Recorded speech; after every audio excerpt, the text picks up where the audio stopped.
জুলাই সনদ নিয়ে অচলাবস্থা। ১৩ নভেম্বর সরকারের চূড়ান্ত সিদ্ধান্ত। রাজনৈতিক দলগুলোর মধ্যে এখনও ঐকমত্য না হওয়ায় জুলাই ন্যাশনাল চার্টার রূপায়ণ নিয়ে অনিশ্চয়তা তৈরি হয়েছে।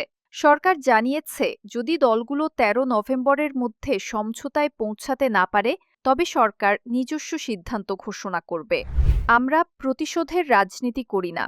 বিএনপি মহাসচিব মির্জা ফখরুল। ঠাকুরগাঁওয়ে এক সমাবেশে বিএনপি মহাসচিব মির্জা ফখরুল ইসলাম আলমগীর বলেছেন, আমরা প্রতিশোধের রাজনীতি করি না।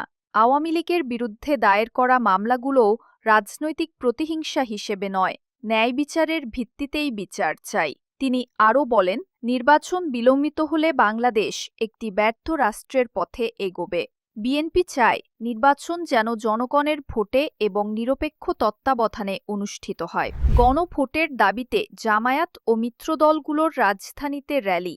রাজধানী ঢাকায় আজ বিকেলে জামায়াতে ইসলামী সহ ৮টি রাজনৈতিক দল বিক্ষোভ মিছিল করে। তাদের দাবি, জাতীয় সনদ কার্যকর করার আগে দেশব্যাপী একটি গণভোট অনুষ্ঠিত হোক। দলগুলো আরও জানিয়েছে, ভবিষ্যৎ নির্বাচন প্রতিনিধি স্বাধীন ও আনুপাতিক প্রতিনিধিত্বমূলক পদ্ধতিতে আয়োজন করা উচিত। র্যালি শেষে তারা সরকারকে সতর্ক করে বলে, জনগণের মতামত উপেক্ষা করলে গণ আন্দোলন শুরু হবে।